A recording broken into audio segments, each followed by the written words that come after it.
Segera download yang Quran disebut oleh Tadabbur, Al-Quran, dia meraih tafsir kebaikan. dalam genggaman Contoh, Anda. bulan Ramadan adalah bulan Al-Quran.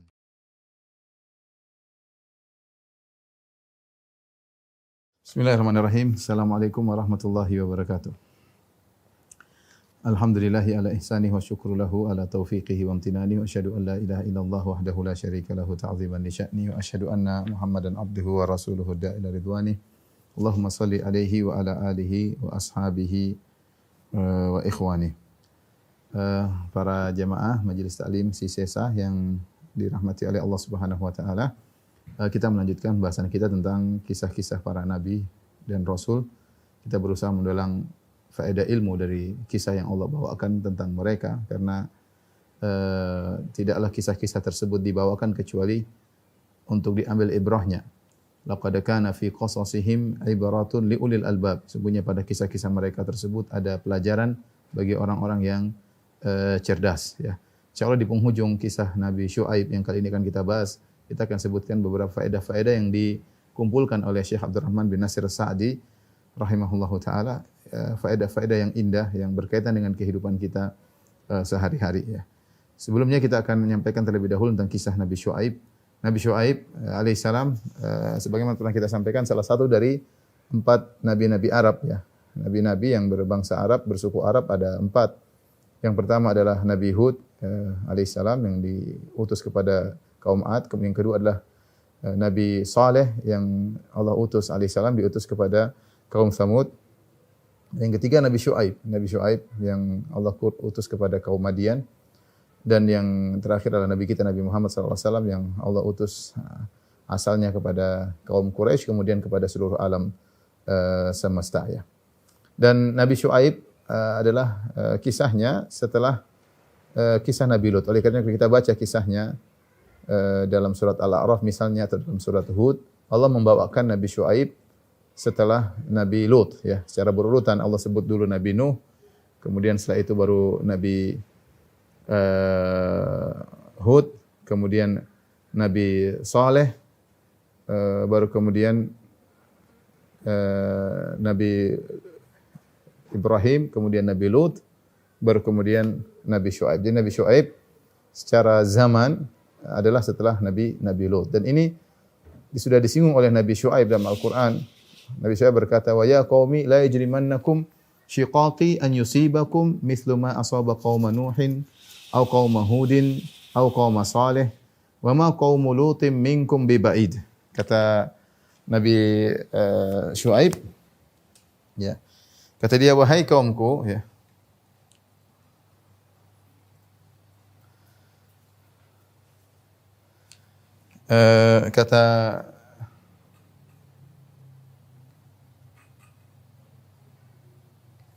Jadi kata Nabi Syuaib kepada kaumnya, wa ma qaumu Lutin minkum biba'id.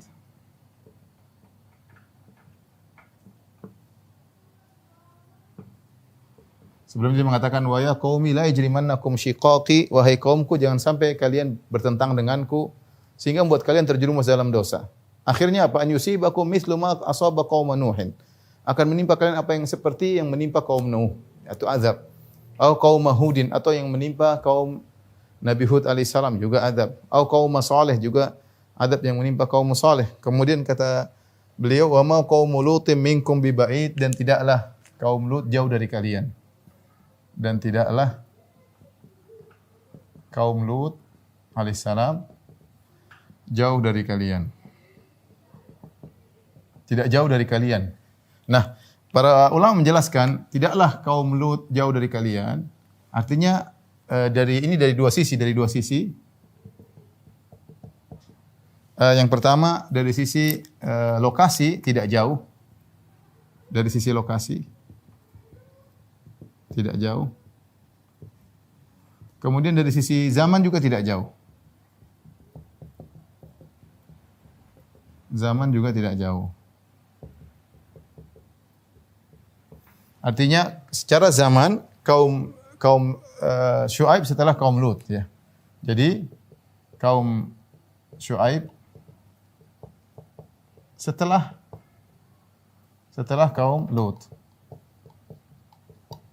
Tidak jauh dari kaum kaum Lut. Dari sini merupakan kesalahan yang tersebar ketika Allah Subhanahu wa taala menyebut tentang kisah Nabi Musa alaihissalam ketika Nabi Musa pergi dari Mesir pergi ke Madian. Walamma warada ma'a Madiana. Ya.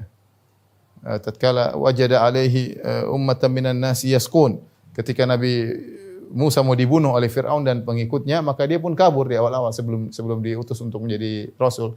Dia kabur sampai ke negeri Madian dan dia mendapati sebuah sumur di negeri Madian. Kemudian dia mendapati orang-orang sedang mengambil air di situ. Wa wajada min dunihim imra'ataini tazudan. Ternyata di antara sekelompok orang tersebut ada dua orang wanita yang menahan-nahan kambingnya supaya tidak mengambil air karena orang lagi berkerumun ambil air di sumur. Maka Nabi Musa berkata, qala ma khatbukuma, ada apa dengan kalian berdua? Qala la nasqi hatta yusdira ri'a wa abuna syaikhun kabir. Maka dua wanita ini berkata, kami tidak bisa mengambil air sampai laki-laki pada pergi semua. Kami enggak mau campur-campur situ ikhtilat, kami ingin mereka pergi dulu. Kenapa yang ambil air bukan laki-laki? Kenapa kalian berdua perempuan? Kata mereka berdua, wa abuna syaikhun kabir, ayah kami sudah tua. Ayah kami sudah tua. Nah, sebagian orang menyangka ayah mereka itu Nabi Syuaib. Sebagian orang menyangka ayah mereka Nabi Syuaib karena di Madian. Tapi dijelaskan oleh para ulama, dijelaskan oleh Ibnu Katsir dan yang lain, itu kesalahan orang tua yang ditemui oleh Nabi Musa alaihissalam itu bukan Nabi Syuaib. Karena jauh, Nabi Musa masih jauh ya. Nabi Syuaib ini setelah Nabi Lut. Nabi Musa masih jauh di bawah. Ya, kaum Syuaib setelah kaum Lut. Lelaki tua, lelaki soleh.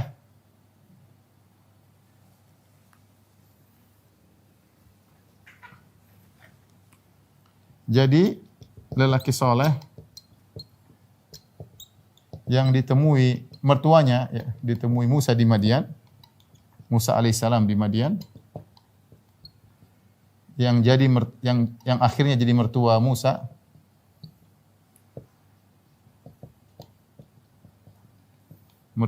Mertuanya bukan Nabi Syuaib. Nabi Syuaib alaihissalam.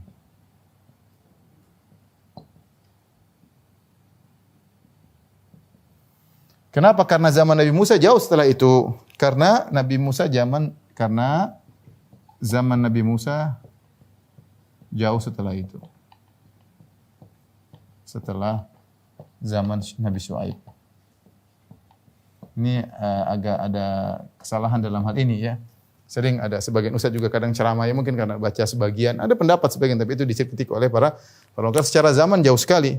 Zaman sekarang setelah masih jauh Nabi Ibrahim, kemudian Nabi Lut, kemudian masih ada Nabi Ishak, kemudian Nabi Yakub, kemudian Nabi Yusuf masih 300 tahun lagi baru Nabi Musa. Jadi masih jauh antara zaman Nabi Syuaib dengan Nabi Musa. Jadi meskipun lokasi sama-sama ditemu Nabi Musa ketika ketemu orang tersebut sama-sama Madian, tetapi lelaki tersebut bukanlah Nabi Syuaib.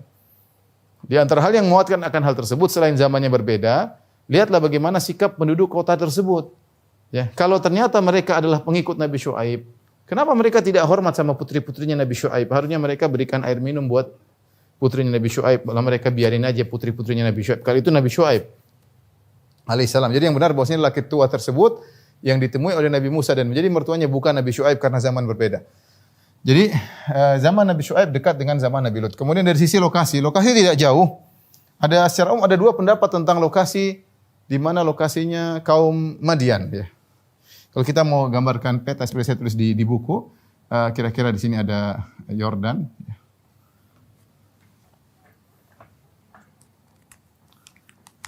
Yordania. Kemudian di sini ada Arab Saudi. Di sini ada Israel. Yerusalem ya. Laut Merah kira-kira di sini ada Amman ya. Amman, ibu kota. Sini ada Bahrul Mayyit, Laut Merah, Laut Mati.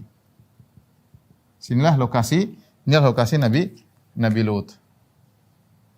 Lokasi Nabi Lut menurut sebagai pendapat ulama ya. Lokasi kaum Sodom. Nah, setelah itu jauh di bawahnya ada suatu kota namanya Ma'an ya. Ada suatu kota namanya Ma'an. Masih di Yordan juga ya. Kemudian di Saudi namanya lokasi Al-Bada ya. Al-Bada ya. Ada dua pendapat. Ini pendapat pertama mengatakan bahwasanya ini pendapat pertama, inilah lokasi kaum Syuaib. Pendapat pertama. Dan ini masih di Yordan. Ini masih di Yordan. Ma'an ini masih di Yordan. Urdun ya. Nah, kemudian Al-Bada ini sudah di Saudi. Ini pendapat kedua bahwasanya pendapat kedua lokasi Syuaib. Kaum Syuaib. Kalau ini di Saudi, di sebelah Tabuk. Ini Arab Saudi. Dekat Tabuk. Ala kulli hal, dua-duanya ada khilaf. Ada yang mengatakan di Ma'an, inilah lokasi Nabi Syuaib. Ada yang mengatakan di Al-Bada, lokasi Nabi Syuaib. Yang jelas dia tidak jauh daripada lokasi kaum Sodom ya, kaum Nabi Lut. Makanya Allah mengatakan mengungkapkan perkataan Nabi Syuaib, "Wa ma qaumul lutim minkum biba'id." Sungguhnya kaum Lut tidak jauh dari kalian. Mungkin di sini tidak jauh. Bisa jadi di Yordan, bisa jadi di Arab Saudi. Wallahu a'lam bishawab. Ini berkaitan dengan sisi lokasi dan juga sisi zaman kaum Nabi Syuaib alaihi salam ya. Ada khilaf di kalangan para ulama ya tentang Nabi Syuaib diutus kepada siapa? Nabi Syuaib apakah diutus kepada dua kaum atau satu kaum? Ataukah satu kaum, yaitu kaum Madian? Ada khilaf ya, khilaf di kalangan para ulama. Ada yang mengatakan diutus kepada dua, ada yang mengatakan diutus ke dua kaum, pada dua kaum. Ada yang mengatakan kepada satu kaum. Semua sepakat bahwasanya Nabi Syuaib diutus kepada kaum Madian. Kaum Madian ya. Ya, kata Allah Subhanahu wa taala, "Wa ila Madyana akhahum Syuaiba." Wa ila Madyana akhahum Syuaiba. Dan kepada suku Madian kami kirim saudara mereka Syuaib. Saudara mereka Syuaib ini jelas bahwasanya Syuaib dari suku Madian. Syuaib alaihissalam dari suku Madian. Ya. Tapi dalam ayat yang lain Allah mengatakan kadzdzaba ashabul aikatil mursalin. Kata Allah Subhanahu wa taala, kadzdzaba ashabul aikati al-mursalin idh qala lahum Syuaibu ala tattaqun. Yang artinya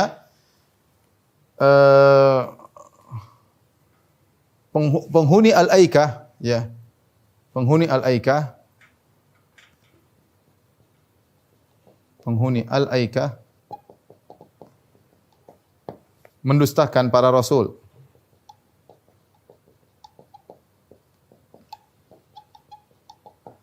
Tatkala Syuaib berkata kepada mereka. Nah, di sini ada khilaf ya. Perhatikan kenapa? Karena ketika Allah bicara tentang Madian, Allah mengatakan akhahum. Ketika kepada Madian kami utus saudara mereka. Syuaib dari suku Madian. Allah mengatakan saudara mereka satu suku. Tapi ketika Allah bicara ashabul aikah, Allah tidak mengatakan saudara mereka. Allah tidak mengatakan idh qala lahum akhuhum Syuaib.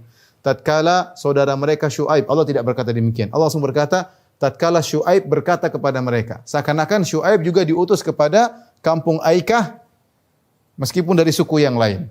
Ini pendapat kedua di kalangan atau salah satu pendapat di kalangan para ulama. Namun wallahu alam bisawab yang benar, ashabul Aikah mereka juga adalah ashabu Madian. Sama. Al-Aikah ya. Al-Aikah ini bukan nama tempat, Al-Aikah ini nama berhala mereka yang mereka sembah ya. Al-Aikah yang benar adalah nama berhala yang mereka sembah. Berhala yang mereka sembah.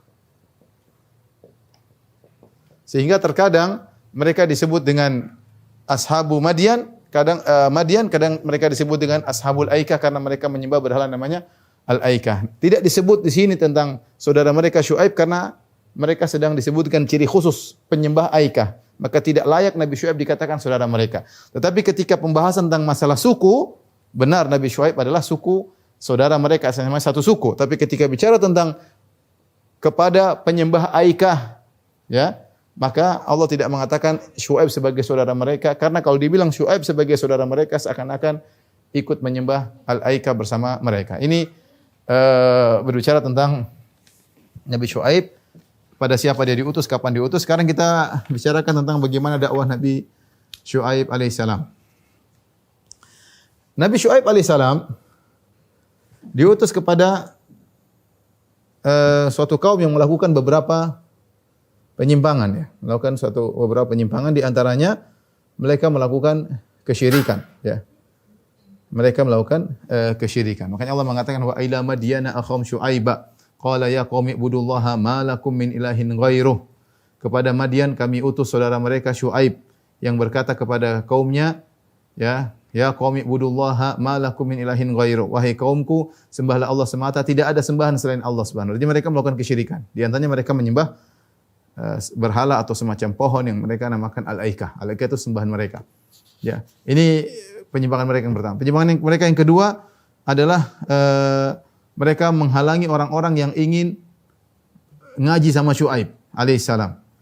Ya, kata Nabi Syuaib, "Wala taqudu bi kulli siratin tu'iduna wa tasudduna man amana bihi wa tabghunaha aywaja." Ya. Tasudduna an sabilillahi man amana bihi wa tabghunaha aywaja.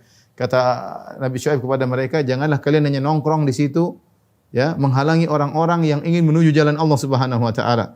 Dan kalian memberikan gambaran yang buruk tentang syariat Nabi Syuaib alaihissalam. Jadi kerjaan mereka, jadi ini dalil bahwasanya Nabi Syuaib ketika berdakwah, meskipun kaumnya tidak menerima, yang beriman kepada Nabi Syuaib sedikit, orang miskin. Ternyata ada dari kaum lain yang ingin ngaji sama Nabi Syuaib. Ketika mereka datang ke kampung Syuaib alaihissalam untuk mendengar pengajian, maka dihalangi, jangan ke situ. Ini ajaran Syuaib ngawur. Jadi mereka ngejek-ngejek, ya. Mereka beri gambaran seakan-akan ajaran beri isu fitnah seakan-akan ajaran Nabi Syuaib ajaran tidak benar. Kemudian di antara dosa yang dilakukan oleh mereka adalah mereka melakukan kecurangan, zalim kepada orang lain dari sisi harta. Tolong dihapus apa? Ya. Dari sisi harta, yaitu Nabi Syuaib mengingatkan mereka, wala tanqusul mikyala wal mizan inni arakum bi khair. Ya, wa inni akhafu alaikum adzaba yaumin muhit. Janganlah kalian kurangi takaran dan timbangan. Dalam ayat yang lain kata Allah, wala tabkhasun nasa asya'ahum. Jangan kalian mengurangi hak-hak manusia. Inni arakum bi khair. Aku melihat kalian sudah baik. Ya, tidak perlu kalian berbuat zalim kepada masyarakat. Ya. Di antara juga tafsiran wala taqudu bi kulli siratin, jangan kalian menghalangi manusia yang lewat. Di antaranya mereka kerjaannya menyamun dan membegal para musafirin. Kalau ada musafir lewat maka mereka begal, mereka rampok mereka, ya. Di antara tafsiran juga disebut oleh para ulama, para salaf, mereka menghalangi manusia dengan menarik pajak dari mereka. Ada yang lewat suruh bayar pajak baru boleh lewat. Ya, ada yang mau lewat maka ditarik pajak. Inilah kesalahan-kesalahan kaum Nabi Syuaib, ya. Kita bisa ringkaskan kesalahan-kesalahan kaum Syuaib alaihissalam. Yang pertama adalah kesyirikan. Ini yang pertama. Kenapa kesyirikan? Mereka menyembah Aikah. Mereka menyembah Al-Aikah. Al-Aikah. Al-Aikah tadi sembahan mereka. Ada yang bilang berhala, ada yang bilang pohon. Tapi mereka menyembah Al-Aikah. Yang kedua adalah menzalimi harta orang lain.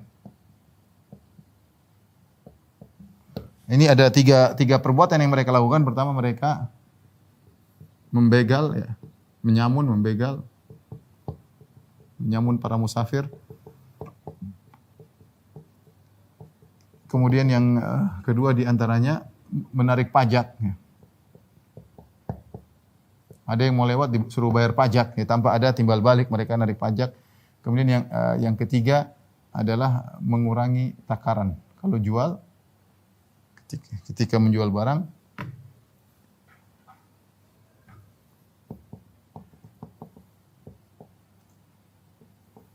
mereka kurangi takaran dan timbangan.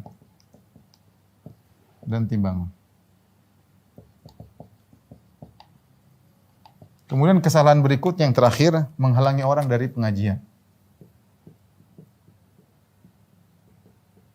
Menghalangi orang-orang dari menghadiri pengajian Nabi Syuaib.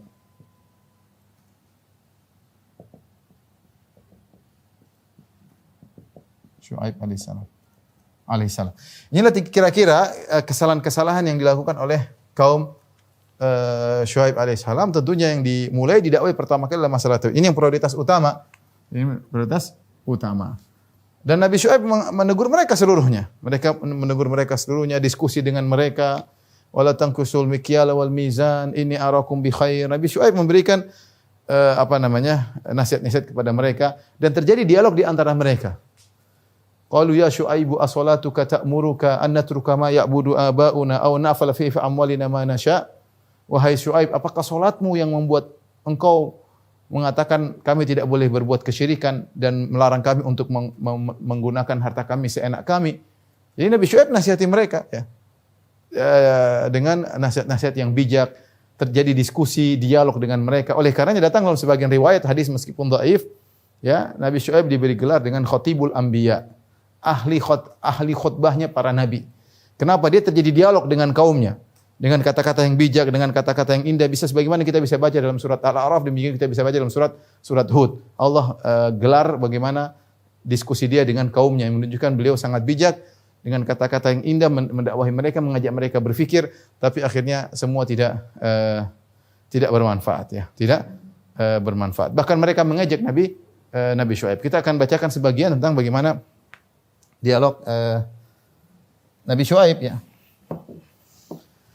Di antaranya Nabi Syuaib mengingatkan kepada mereka tentang nikmat yang Allah berikan kepada mereka. Dan ini di antara metode agar seorang kembali kepada Allah. Ingat tentang nikmat-nikmat yang Allah berikan kepada seseorang sehingga dia bisa meninggalkan maksiat yang dia lakukan. Nikmat sudah Allah berikan, bisa jadi kalau dia terus bermaksiat Allah cabut maksiat tersebut. Allah cabut nikmat tersebut. Kata Allah, Nabi Syuaib berkata, "Wadhkuru idh kuntum qalilan fakatsarakum." Ingatlah ketika kalian dulu sedikit, lantas Allah buat kalian menjadi banyak dari sisi harta, dari sisi jumlah. Ini adalah peringatan kepada mereka untuk mensyukuri nikmat Allah. Wanzuru kaifa kana akibatul mufsidin. Juga yang kedua diberi peringatan. Lihat bagaimana kesudahan orang-orang yang berbuat kerusakan. Kaum Nabi Lut kalian tahu bagaimana Allah benamkan mereka.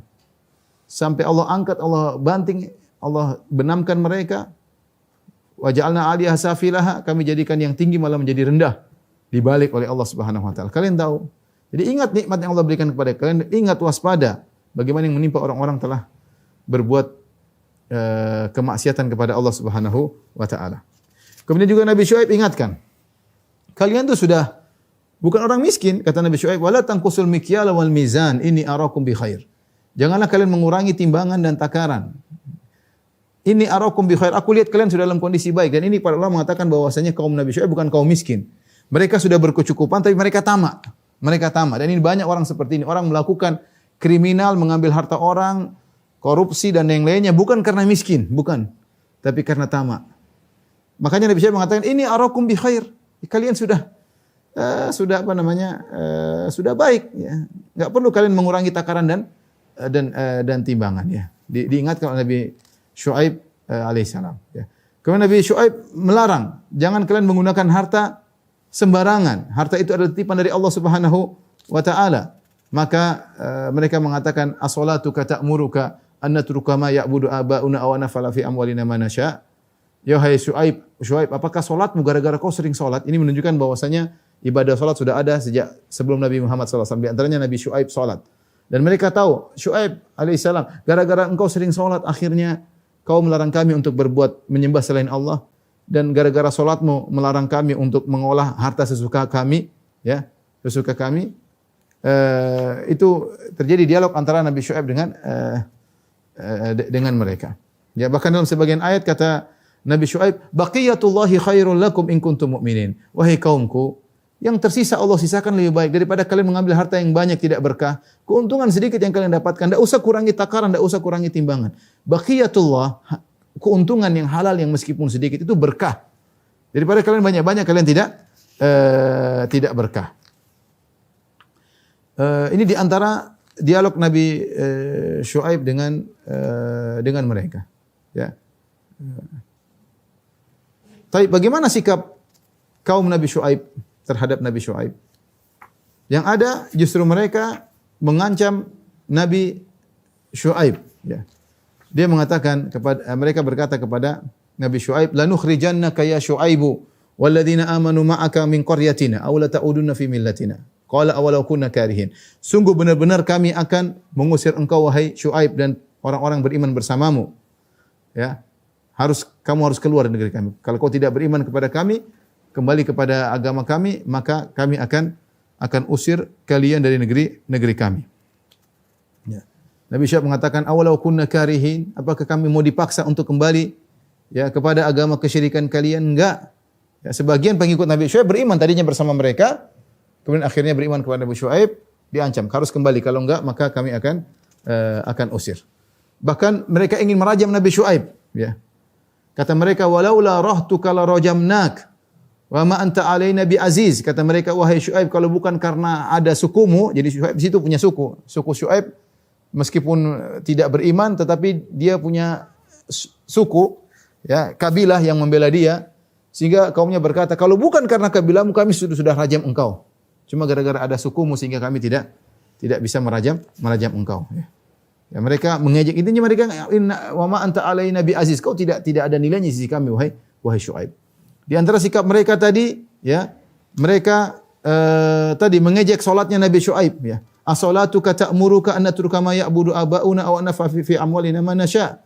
Innaka la antal halimur rasyid." Wahai Syuaib, salatmu kah yang suruh kami? Kok salat terus akhirnya begini pemikiranmu? Jadi mereka ngejek, ya. Gara-gara kau salat terus akhirnya kau melarang kami begini, enggak boleh pakai harta gini. Ini gara-gara salat yang kau kerjakan, ya. Kemudian juga mereka menuduh Syuaib tersihir, minal musahharin, ya. Bahwasanya Nabi Syuaib, ya, qalu innama anta minal musahharin. Engkau adalah orang tersihir wahai Syuaib, ya. Wa ma anta illa basyarum mithluna. Kau seperti kami biasa. Kenapa engkau sebagai rasul? Inna dhunnuka laminal kadhibin. Menurut kami engkau adalah termasuk orang-orang yang pendusta. Ya. Kemudian juga mereka bahkan, ya, meminta agar didatangkan azab. Fa askit alaina kisafan minas sama in kunta minas sadiqin. Wahai Syuaib, turunkanlah kepada kami gumpalan dari langit. Ya, langit jatuh menimpa kami. In kunta minas sadiqin, kalau kau benar-benar adalah seorang yang jujur. Inilah sikap mereka terhadap Nabi Syuaib. Nabi Syuaib padahal berdialog dengan mereka dengan tenang, ya. Tidak berkata-kata kasar, mengingatkan mereka kepada nikmat Allah Subhanahu wa taala, ya. Tetapi ternyata mereka balas dengan cacian dan makian. Dikatakan bahwasanya Nabi Syuaib tersihir, nantang segera datangkan hukuman, kemudian menuduh Nabi Syuaib, bahkan menantang Nabi Syuaib akan diusir, bahkan siap merajam Nabi Syuaib, ngejek ibadahnya Nabi Syuaib. Bahkan Nabi Syuaib kalau ngomong mereka berkata, "Ma nafqahu katsiran mimma taqul."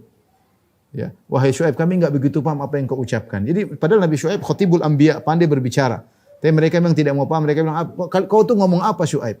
Kamu itu ngomong apa?" Kemudian di antara juga, ya, mereka memprovokasi para pengikut Nabi Syuaib, ya. Berkata pembesar-pembesar dari kaum Syuaib, mereka mengatakan, "La in ittaba'tum Syuaiban innakum idzal la khasirun." Kalau kalian ikut Syuaib, kalian akan menjadi orang yang rugi. Jangan ikut Syuaib. Syuaib itu hanya bikin kerugian, ya. Ini ikhwan, sikap mereka terhadap Nabi Syuaib. Apa yang terjadi, ya? Setelah mereka menolak, mengejek Nabi Syuaib, mengancam untuk mengusir Nabi Syuaib, mengatakan tidak ada untungnya ikut Nabi Syuaib, berbagai macam cacian dan makian dan tuduhan, dan mereka menantang segera datangkan azab. Ya, akhirnya Allah turunkan azab kepada mereka. Ada 3 jenis azab yang Allah turunkan kepada mereka. Yang pertama adalah rajfah, goncangan. Kata Allah Subhanahu wa taala, fa akhadhathumur rajfatu fa asbahu fi darihim jathimin. Maka datanglah goncangan kemudian menguncang mereka sampai akhirnya mereka terjatuh dalam kondisi tersungkur. Kemudian dalam ayat yang lain dengan suara yang sangat keras, menggelegar. Kata Allah Subhanahu wa taala, "Walamma jaa'a amruna najjayna Syu'aiban walladzina amanu ma'ahu birahmatin minna." Tatkala datang perintah kami, maka kami selamatkan Syu'aib dan orang-orang yang bersama dia dengan kasih sayang kami. Wa akhadhatil ladzina zalamu sayhah. Kemudian datanglah suara yang menggelegar menimpa mereka, fa asbahu fi darihim jathimin, maka mereka pun bergelimpangan jatuh mati di rumah mereka. Ini azab yang kedua, rajifah sayhah. Jadi gempa yang dahsyat, suara yang menggelegar.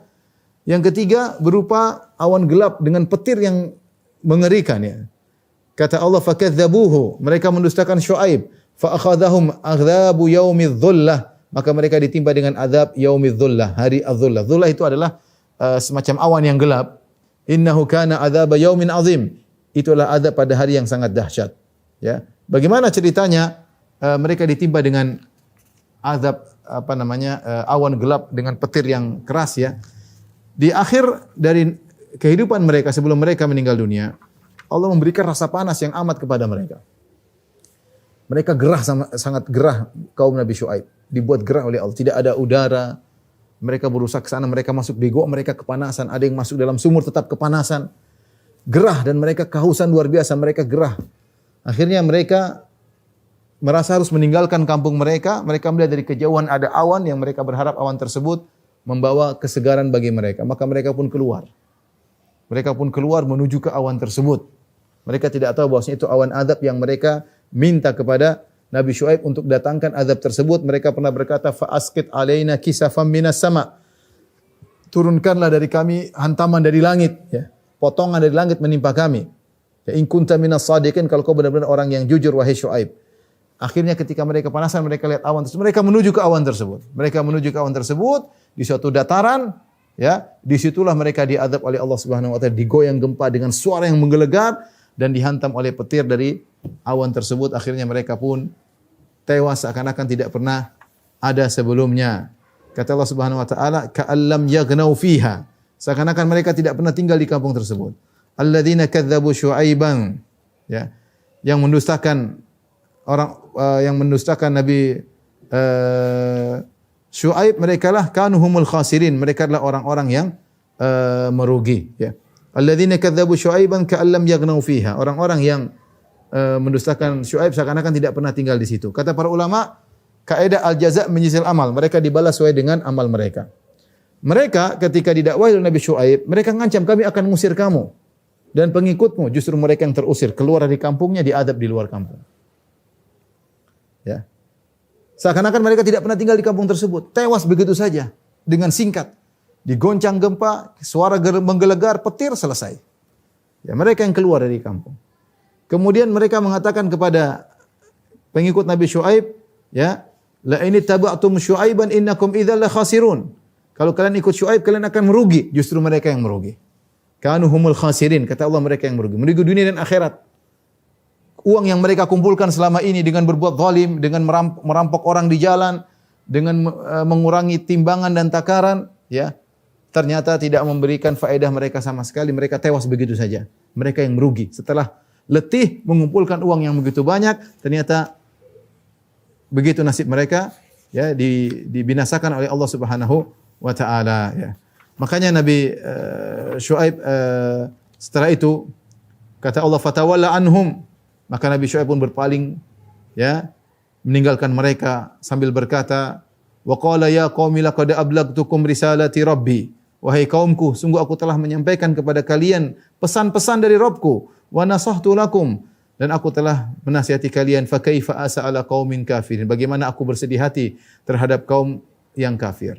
Ya, mereka kafir, Nabi Syuaib tidak mau bersedih dengan kematian mereka karena mereka telah melanggar ayat-ayat Allah Subhanahu wa taala. Ini secara singkat tentang kisah Nabi Syuaib. Kita bacakan di penghujung kajian kita tentang faedah-faedah yang ditulis oleh Syekh Abdurrahman bin Nasir Sa'di tentang kisah Nabi Syuaib sebagaimana berikut ini. Pertama, ibu yang dirahmati Allah Subhanahu wa taala, ya. Lihatlah bahwasanya orang-orang kafir pada dasarnya mereka diperintahkan untuk beriman kepada Allah Subhanahu wa taala, untuk bertauhid. Tetapi selain mereka diperintahkan untuk bertauhid, mereka juga diperintahkan untuk meninggalkan kemaksiatan. Nabi Syuaib menyuruh mereka untuk meninggalkan penyembahan terhadap Aikah, berhala yang mereka sembah, untuk bertauhid. Sekaligus Nabi Syuaib melarang mereka untuk melakukan keonaran, melarang mereka untuk memungut pajak, melarang mereka untuk membegal orang musafirin, melarang mereka untuk mengurangi takaran dan timbangan. Melarang mereka untuk mengurangi takaran dan timbangan. Artinya apa? Orang kafir bukan cuma disuruh bertauhid saja, tapi maksiat juga dilarang. Kenapa? Karena semakin mereka bermaksiat, maka semakin berat siksaan mereka di akhirat kelak, di neraka jahanam. Allah Maha Adil. Ya sebagaimana di surga bertingkat-tingkat, di neraka jahanam juga bertingkat-tingkat. Orang kafir yang baik tetap di neraka jahanam karena dia musyrik kepada Allah. Tetapi orang kafir yang semakin parah, semakin banyak berbuat maksiat, mendolimi orang lain, menipu orang lain, membunuh orang lain, ya, menganiaya orang lain, maka siksaannya lebih berat. Lihatlah kaum Nabi Syuaib, mereka mengumpulkan berbagai macam bentuk kemaksiatan selain syirik kepada Allah, ternyata mereka berbuat zalim kepada orang lain, bahkan juga melarang orang untuk ikut pengajian, sehingga orang-orang kafir tetap meskipun disuruh untuk bertauhid, mereka juga dilarang untuk melakukan kemaksiatan.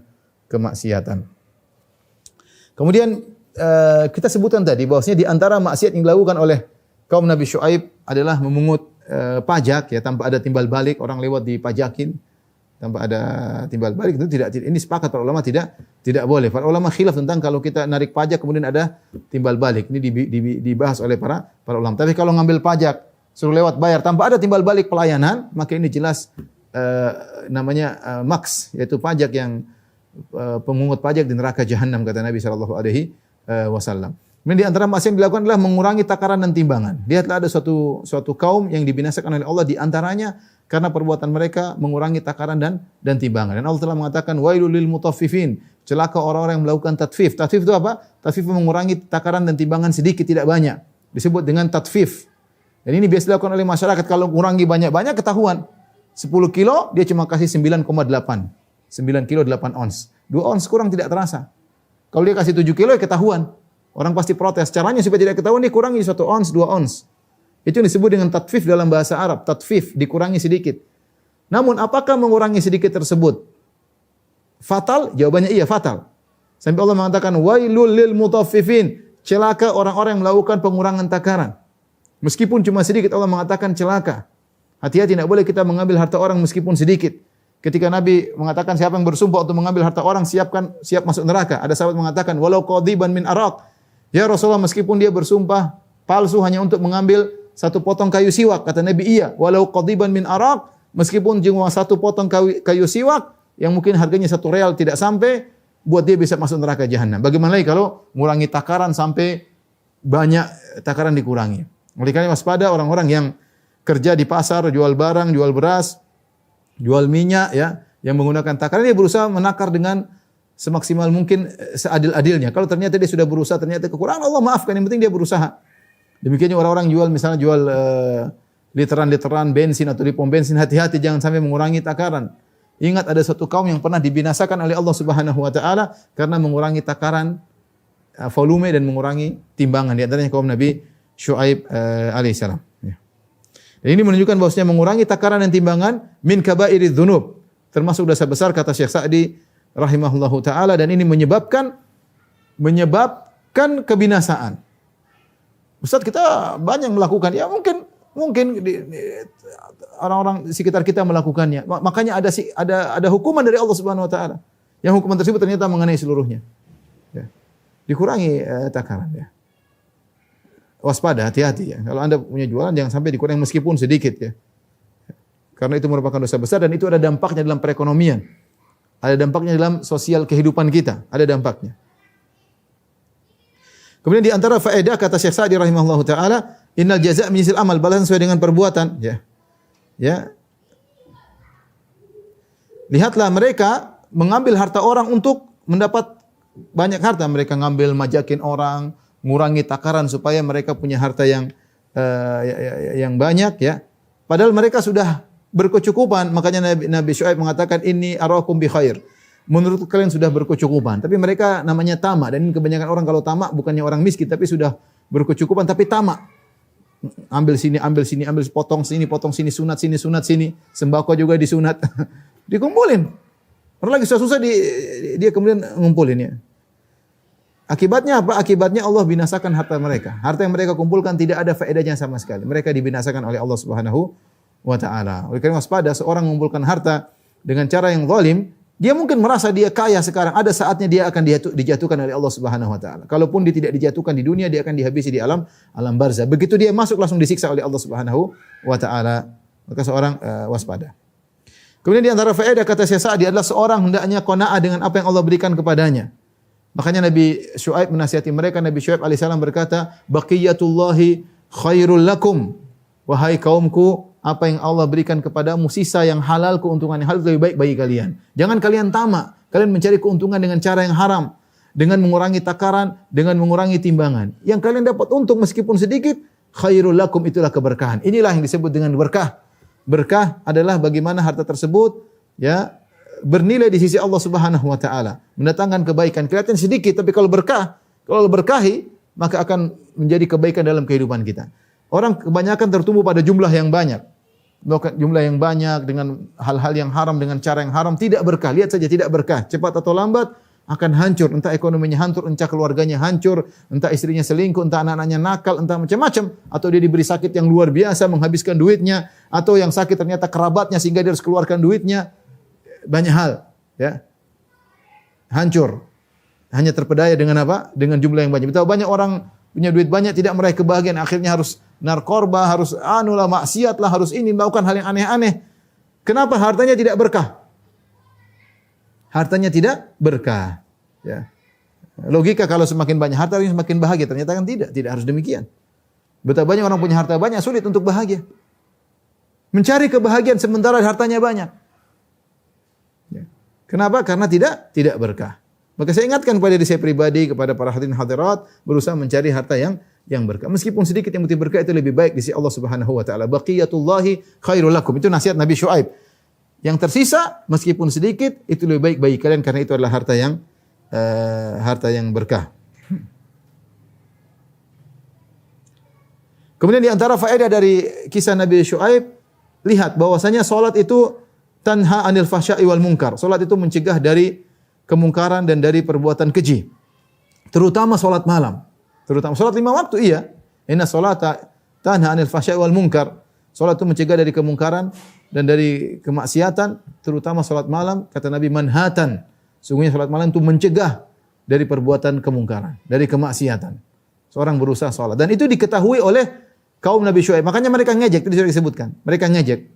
As-salatuka ta'muruka an natruka ma ya'budu aba'una wa nafala fi amwalina ma nasya. Wahai Syuaib, gara-gara kamu salat melulu sih jadi kayak gini, ngelarang-ngelarang. Memang salatmu ngelarang kami begini, ngelarang kami begitu, ya. Jadi itu menunjukkan salat yang punya pengaruh. Tentu salat yang benar dengan khusyuk sesuai dengan sunnah Nabi sallallahu alaihi wasallam, terutama salat malam, maka membantu seorang untuk meninggalkan kemaksiatan, meninggalkan pelanggaran-pelanggaran, dan itu fungsi daripada salat. Bahkan saya katakan, seorang meskipun dia pelaku maksiat, jangan tinggalkan salat 5 waktu. Selama dia tidak meninggalkan salat 5 waktu, suatu saat dia akan kembali. Paling tidak setiap hari 5 kali dia ditegur meskipun dia melakukan lagi. Ya, meskipun dia melakukan lagi. Betapa banyak orang seperti itu. Maka apapun yang kita lakukan, jangan pernah tinggalkan salat. Kalau ketika kita mulai malu untuk salat, di situ awal kebinasaan kita. Setan sering datang. Sudahlah, kamu ngapain salat, kamu nanti melakukan lagi. Akhirnya dia mulai tinggalkan satu salat. Gak enak, masa habis ini saya maksiat lagi. Gak enak, akhirnya dia tinggalkan salat 5 waktu. Akhirnya terpuruk, akhirnya mati dalam kondisi tidak salat. Ya. Cuma saya pernah menasihati seorang, saya kenal baik orang tersebut. Dia maksiat, tapi saya tidak pernah bicara tentang maksiat, cuma bilang kamu salat enggak? Itu aja. Setiap saya telepon dia, saya bilang kamu salat enggak? Dia bilang salat. Alhamdulillah sekarang berubah. Tanpa harus saya ceramain. Cuma bilang kamu salat enggak? Jangan lupa salat. Akhirnya sekarang berubah menjadi orang baik, alhamdulillah. Maksiat tersebut dia tinggalkan. Karena saya yakin kalau orang selama masih kembali kepada salat, suatu saat salat ini akan mencegah dia dari kemungkaran. Suatu saat meskipun sekarang belum. Tapi kalau seorang sudah mulai malu dan setan sering datang, kamu ngapain salat? Enggak usah. Mulai dia mungkin lihat macam-macam, akhirnya dia mau salat subuh, dia malu, tadi malam sudah maksiat, akhirnya tidak salat subuh, bablas. Begitu salat duhur lagi dia lihat maksiat lagi, mungkin dia zina, mungkin apa, akhirnya dia tidak salat duhur. Dan seterusnya. Akhirnya hatinya menghitam, membatu dan akhirnya hancur. Bisa jadi meninggal tanpa salat kepada Allah sama sekali. Ini juga dalil bahwasanya harta yang Allah berikan kepada kita, meskipun kita yang berusaha mencarinya, tapi aturannya harus sesuai dengan aturan Allah Subhanahu wa taala. Makanya tadi kaum Syuaib mengatakan, "Salatmu menyuruh kami an naf'ala fi amwalina ma nasya." Salatmu melarang kami untuk melakukan harta sesuai dengan keinginan kami? Jawabannya iya. Salat melarang kita untuk mengelola harta kita seenaknya kita. Karena setiap kita akan ditanya, min aina iktasabu wa fima anfaqa. Dari mana kau dapatkan harta, ke mana kau habiskan? Setiap kita pasti ditanya. Oleh karena ibu dirahmati Allah Subhanahu wa taala, kalau ibu punya harta banyak, jangan sembarang dikeluarkan. Kalau suami ibu punya harta banyak, jangan memprovokasi dia untuk sembarang belanja, karena semua ada pertanyaannya. Ini harta akan ditanya. Tsumma la tus'aluna yauma idzin 'anil na'im. Kalian akan ditanya pada hari kiamat tentang nikmat yang kalian dapatkan. Kalau kita membeli sesuatu, siapkah kita menjawab pertanyaan Allah? Kenapa kau belikan ini? Kenapa kau belikan itu? Kalau kalian siap, maka beli, terserah. Mau beli rumah 10, mau beli mobil 10, yang penting kalau ditanya Allah bisa jawab, silakan. Kalau sejak awal kita enggak bisa jawab, sudah jangan coba-coba. Kita pasti ditanya, pasti. Ibu mau beli tas mahal nih, mau beli nih. Beli, pasti ditanya, siap. Ini pasti ditanya, enggak mungkin enggak ditanya.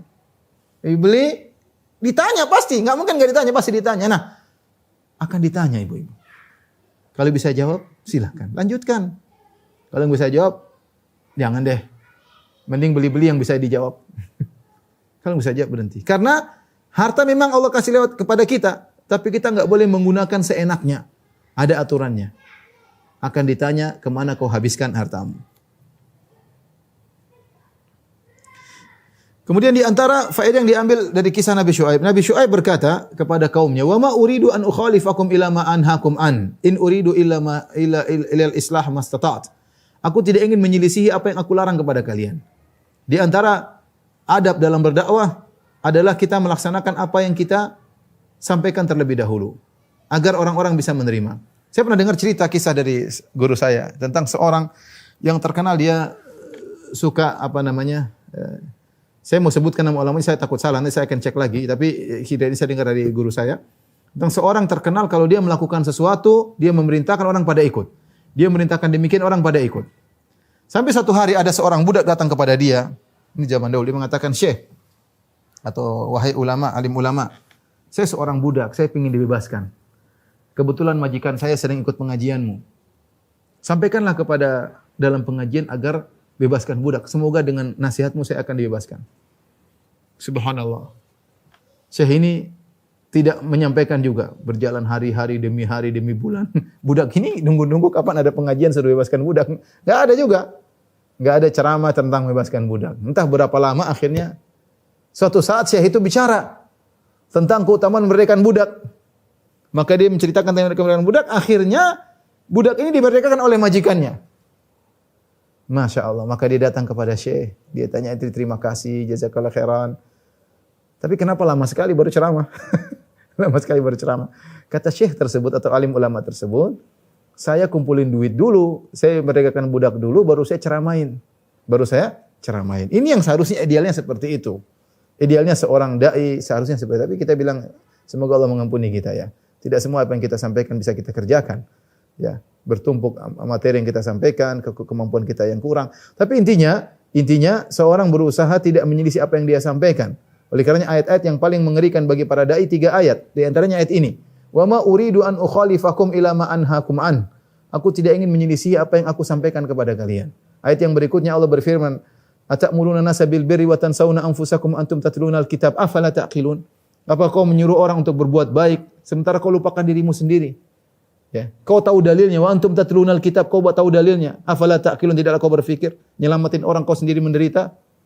Ini ayat kedua yang mengerikan. Ayat ketiga, ya ayyuhalladzina amanu lima taquluna ma la taf'alun kabura maqatan indallahi an taqulu ma la taf'alun. Wahai orang beriman, kenapa kalian mengucapkan apa yang kalian tidak kerjakan? Sungguh besar kemurkaan Allah, kalian mengatakan apa yang kalian tidak kerjakan. Mengerikan. Ya. Maka seorang hati-hati, baik panitia pengajian, kalau mau share-share, bukan berarti tidak boleh, tapi usahakan dia mengerjakan, usahakan. Kalaupun dia tidak mengerjakan, dia niatkan, saya share ini agar saya mengerjakannya. Bukan setiap kita share, kita menyelisih apa yang kita share. Ya. Seorang berusaha mengerjakan ilmu yang dia dapatkan. Ya. Makanya dulu ada orang heboh di neraka jahanam, orang heboh. Siapa orang ini? Dai. Tiba-tiba datangkan seorang dai, fatandaliku aktabuhu, tiba-tiba ususnya keluar, merodol keluar dari duburnya. Kemudian tiba-tiba dia diputar seperti himar, ya, yang birahah dengan apa namanya, dengan alat penggiling gandum, dia muter-muter. Orang-orang fajtama alai ahlun nar, penduduk neraka semua ngumpul. Ini ustaz kok bisa di sini, salah tempat. Mereka bertanya, "Fulan, bukankah kau dulu melarang kami melakukan maksiat? Kau nyuruh kami untuk berbuat kebaikan. Kenapa di sini sama kita? Kok bisa di sini, ceritanya bagaimana?" Maka akhirnya dia berkata, "Kuntu anhaakum an syai' fa'ati." Dulu saya melarang kalian melakukan sesuatu, saya melakukannya. Ya. Saya melarang tapi saya melakukan. Dan saya merintahkan, saya tinggalkan. Inilah nasibku sekarang. Makanya Nabi Syuaib berkata, "Wa ma uridu an ukhalifakum lima anhaakum an." Aku tidak ingin menyelisih kalian pada perkara yang aku perintahkan. Ya, aku tidak mau. Seorang berusaha komitmen, kalau disampaikan dia kerjakan. Semaksimal mungkin kalau dia bersalah dia segera istighfar. Tapi sejak niat awal dia ingin mengerjakan apa yang dia ucapkan, bukan sejak awal dia ingin menyelisih apa yang dia ucapkan. Ini nasihat bukan kepada ustaz saja, kepada semua, kepada panitia pengajian, kepada para hadirin hadirat yang suka share-share kebaikan, berusaha niat untuk mengamalkannya. Ya.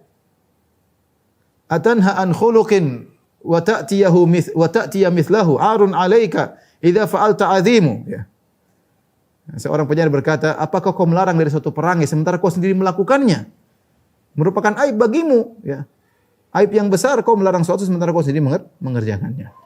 Semoga Allah mengampuni dosa-dosa kita.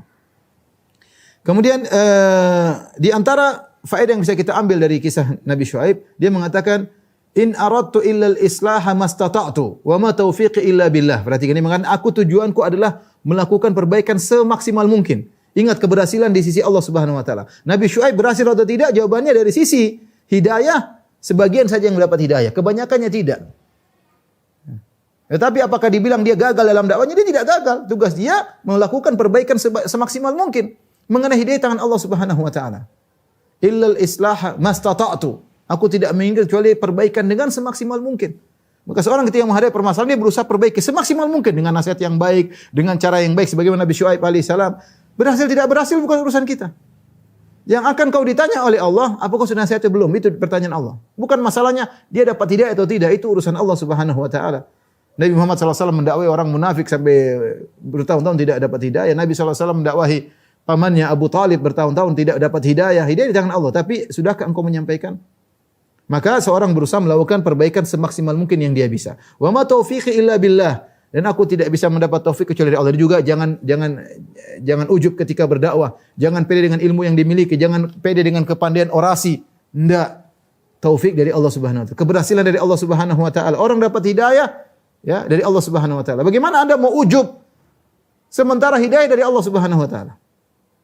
Bukan dari Anda. Anda cuma nyampein. Yang keturunkan hidayah Allah. Anda melakukan sebab hidayah dari atas, selesai. Terus Anda bilang itu dari saya? Oh, enggak bisa. Maka kita bilang wa ma taufiqi illa billah. Yang bisa memberikan keberhasilan kepada saya hanyalah Allah Subhanahu wa taala, ya. Kemudian di antara faedah yang indah yang disampaikan oleh Syekh Sa'di, seorang yang bertobat dari dosa, ya, kemudian diampuni oleh Allah Subhanahu wa taala, ya, maka bisa jadi disayang kembali oleh Allah Subhanahu wa taala, ya. Seperti kita dalam kehidupan keluarga, kita terkadang sama orang tua kita bikin salah, mungkin orang tua kita marah sama kita, tapi kalau kita minta maaf akan sayang kembali. Bisa enggak? Bisa. Kita suami istri kadang mungkin kita bikin jengkel istri kita marah-marah, kemudian kita minta maaf, dia sayang kembali. Atau istri kita marah, kita ngomelin, kemudian kita sayang kembali. Walillahil matsalul a'la. Allah lebih utama karena lebih sayang kepada hamba-hambanya. Makanya Nabi Syuaib berkata kepada kaumnya, "Wastaghfiru rabbakum tsumma tubu ilaih, inna rabbi rahimun wadud." Kata Nabi Syuaib, istighfarlah kepada Rabb kalian dan bertobatlah kepadanya. Kalau kalian beristighfar dan bertobat, inna rabbi rahimun wadud. Sungguhnya Rabbku Maha Penyayang lagi Maha Mencintai. Dalam ayat yang lain, dalam surat Al-Buruj kata Allah, wa huwal ghafurul wadud. Sungguhnya Allah Maha Mengampuni dan Maha Penyayang. Banyak orang menyangka kalau dia sudah berbuat dosa, dia tidak lagi dicintai oleh Allah. Dia suudzon kepada Allah. Bagaimana Allah mencintai saya, dosa sudah banyak saya lakukan berulang-ulang. Kita katakan wa huwal ghafurul wadud. Allah Maha Pengampun, lagi Maha Mencintai. Inna Rabbi Rahimu Wadud, kata Nabi Syuaib, Rabbku Rahim, Maha sayang, Wadud, Maha mencintai. Kalau Anda kembali kepada Allah dengan taubat yang benar, Allah akan cinta kembali kepada Anda. Mungkin bisa lebih cinta daripada sebelumnya. Ya, ini janji Allah, ya. Oleh karena seorang jangan ragu-ragu untuk bertobat kepada Allah Subhanahu wa taala, betapapun besar dosanya, ya, betapapun banyak dosanya. Yang terakhir, faedah penting bagi orang-orang mungkin yang tinggal di aqaliyat, di minoritas kaum muslimin, ya. Beliau berkata, "Inna Allah yadfa'u 'anil mu'minin bi asbabin katsirah qad ya'lamuna ba'daha wa qad la ya'lamuna syai'an minha." Allah Subhanahu wa taala menolong kaum mukminin, membela kaum mukminin dengan banyak sebab. Terkadang sebagian sebab tersebut mereka bisa pahami dan terkadang sebagian sebab tidak bisa mereka pahami. Wa rubbama dafa anhum bisababi qabilatihim aw ahli watanihim al-kuffar. Bisa jadi Allah membela mereka gara-gara mereka punya suku yang terkadang kafir tapi bela mereka, baik sama mereka. Kama dafa Allahu an Syuaib rajma qaumi sababi ratih. Lihat tadi kita ceritakan, kaumnya ingin merajab Nabi Syuaib, tapi mereka enggak jadi. Kenapa? Mereka mengatakan walaula rahtuka la rajamnak. Gara-gara sukumu Syuaib yang sebenarnya kafir sama mereka, maka mereka enggak enak, segan. Karena ternyata di antara suku Syuaib ada yang kafir. Tetapi mereka sayang sama Syuaib sebagai sesama-sama suku. Mereka berkata, walaula rahtuka la rajamna, kalau bukan karena kabilahmu Syuaib kami sudah rajam kamu. Artinya dibunuh dengan batu, mengerikan. Tapi Allah membela Nabi Syuaib dengan sebab yang terkadang tidak terduga. Ya. Saya cerita, saya waktu pernah ke salah satu negeri non muslim, kemudian mereka cerita ada suatu demo besar-besaran anti-Islam. Mereka umumkan rame-rame di Melbourne ada demo rame-rame, kemudian yang hadir mungkin puluhan, ya, anti-Islam. Subhanallah, kemudian beberapa hari kemudian atau besoknya datang pendemo lagi lebih banyak, ratusan. Orang kafir juga yang membela Islam. Kita enggak tahu. Terkadang Allah membela, ya. Inna Allah yu'ayyudu hadzal din birajulin fasik, dalam riwayat birajulin kafir. Sungguhnya Allah terkadang menolong agama ini dengan seorang fasik atau dengan seorang kafir. Ya, contohnya Nabi Muhammad SAW dibela oleh Abu Talib. Abu Talib kafir. Justru kalau dia beriman mungkin tidak dianggap oleh Abu Jahal. Namun karena dia kafir, statusnya masih kafir, maka Abu Jahal enggak enak sama dia. Tapi kalau dia beriman selesai, dia enggak akan dianggap. Dia akan dianggap sama seperti Hamzah yang sudah masuk Islam, ya, tidak dianggap. Artinya terkadang Allah menolong seorang dari sebab yang tidak dia sadari, ya. Yang ini disampaikan di sini perkataan Syekh Sya'di. Intinya dia mengatakan, ya, wa inna hadhihi rawabit allati yahsulu biha daf'an al-Islam wal muslimin la ba'sa bis-sa'i fiha bal rubbama tu'inu ta'ayyana dhalik li'anna al-islah matlubun ala hasabi al-qudrah wal imkan. Cara-cara seperti ini, hubungan-hubungan seperti ini, yang dengannya bisa ada pembelaan terhadap Islam kaum muslimin, tidak mengapa kita berusaha memperkuat hubungan-hubungan tersebut. Terkadang harus dilakukan karena perbaikan adalah dituntut berdasarkan kemampuan, ya. Falau hadza, ini beliau cerita tentang misalnya tentang fa'ala hadza law sa'ada al-muslimun alladzina tahta wilayatil kuffar wa amilu ala ja'lil wilayah jumhuriyah yatamakkanu fiha afrad wa syu'ub min huquqihim ad-diniyah wa dunyawiyah, ya. Maka tidak mengapa jika seorang misalnya ada kaum mukminin dalam satu negeri, mereka tinggal di negeri kafir, kemudian ternyata ada sebagian penguasa yang lebih condong kepada Islam, meskipun dia kafir juga. Tidak mengapa mereka bantu penguasa ini demi untuk menjaga hak-hak mereka. Tidak jadi masalah, ya. Tidak. Ini contoh sederhana, tentunya prakteknya dilihat situasi dan kondisi, tapi ini contoh. Saya Sa'di mengatakan bahwasanya tidak mengapa kalau memang sebagian orang-orang kafir berkuasa tapi mereka baik kepada kaum muslimin, maka didukung. Dan saya pernah dengar langsung dari guru kita Syekh Abdul Musa Al-Abbad ketika ditanya, kalau tidak salah waktu itu ada pemilihan di negara kafir, salah satu negara kafir, bagaimana sih ada dua calon, yang satu lebih condong kepada Islam, satunya benci kepada Islam, mana yang kami pilih? Kata beliau, pilih yang lebih condong kepada Islam dari sisi mengurangi kemudaratan. Ini kita bicara tentang orang-orang aqliyat, minoritas di negara-negara kafir, ya. Demikian juga sebagaimana Nabi Yusuf alaihissalam ternyata masuk dalam kerajaan kafir yang kerajaannya kafir, tapi Nabi Yusuf Islam, sehingga dengan kedudukannya dia bisa membantu kaum muslimin yang hidup di zaman beliau. Wallahu a'lam bishawab. Demikian saja para ummahat dari Majelis Taklim Sisesa. Semoga apa yang kita sampaikan bermanfaat, bisa kita amalkan dalam kehidupan sehari-hari. Insyaallah kita bertemu bulan depan dalam kisah Nabi yang lain. Kurang lebihnya saya mohon maaf. Wabillahi taufiq wal hidayah. Assalamualaikum warahmatullahi wabarakatuh.